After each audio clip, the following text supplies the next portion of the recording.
As we reported yesterday, two of President Obama's top economic advisors said that taxes may have to be raised on working Americans to pay for all the spending in play right now. President Obama immediately denied that, perhaps because it would violate a campaign promise he made. Also, former President Clinton gets the two Americans being held by North Korea pardoned. And joining us now from Washington with her take, Fox News analyst Laura Ingraham. All right, let's go with the taxes first. As we said last night, reported last night, it's a Bush the Elder moment. Read my lips, no new taxes. Then he raises taxes, and that's what everybody remembers about President Bush the Elder. If Obama does it, if he violates his campaign promise, then the same thing happens to him. Am I wrong? Well, I think he's going to be able to finesse this in a different way. I think he's going to try to finesse it in a different way.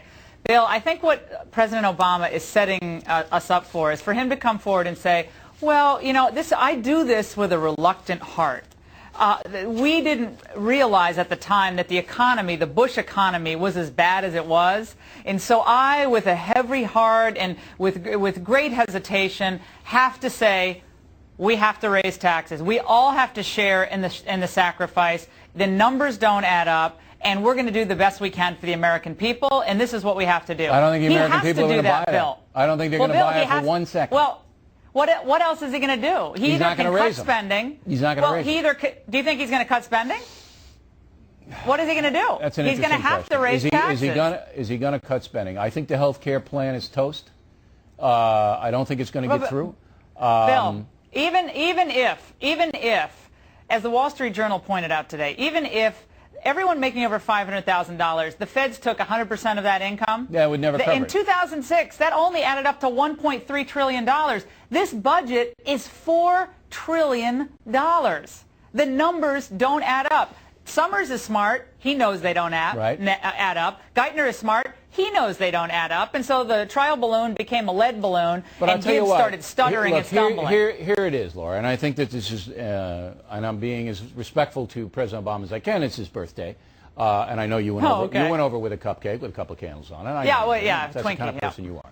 Look, if President Obama comes in and he raises taxes on working folks, all right, under $200,000, which he promised not to do, he can't hide behind Bush bad economy because it's his administration, that's jacked up the spending to record rates. He did. Right, but he did it. The rules don't apply to him, though, No, Bill. they do apply. Look at his approval rating. Look at his approval rating. It's down 16 I'm telling points. you how he views himself. He views himself as this historic president who has a moment in time to change the landscape of politics as we know it. He's going to have to do different types of things. I'm getting into his mind here, okay? So that's why you hear people already floating the idea of the VAT tax, the value-added tax. That's how I think this is going to go down. I think he's going to say, look, this is not what any of us wanted to do, but we have to be realistic. We're not going to cut all these services to the elderly and to children. We're not going to do that. So we all have to share in the sacrifice. Well, the VAT is interesting. You might be able to get it around, you know, I'm not raising your income tax, but I am raising your tax on everything you buy,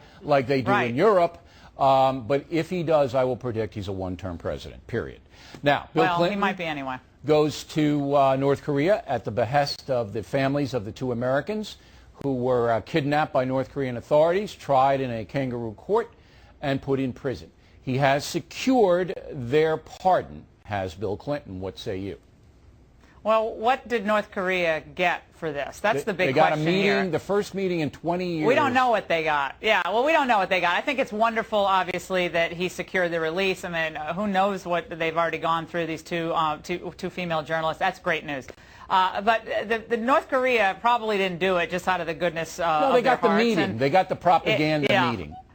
I love the picture, don't you, Bill, with the smiling Kim Jong-il, and then Bill Clinton looks like, you know, he just lost his best friend. I mean, it was a great visual, but we don't. Clinton actually had to go to dinner with this midget. Okay. Oh well, no, he actually had to go to a state dinner and sit there and eat with this clown. Bill, I'm telling you, and I admire Bill Clinton for doing it for the ladies. I don't know if I could have done it. He loves gourmet food, Kim Jong-il, so maybe Bill Clinton just bought him off with some truffles or something. I mean, I don't know. I mean, but it's a wonderful moment for these families. My question is, what did North Korea get beyond just the photo? Well, maybe they just wanted a little love. But Bill Clinton wouldn't have anything to do with that. That would be an Obama call. But I admire President we don't know Clinton what happened. for going over there and having to put up with all this garbage to get those two ladies. Oh, he loves being in the spotlight. Maybe, I think he's happy that maybe, he was but able I to mean, help. halfway around the world to dine with that clown? Yeah. All right, Laura, Well, thanks very much.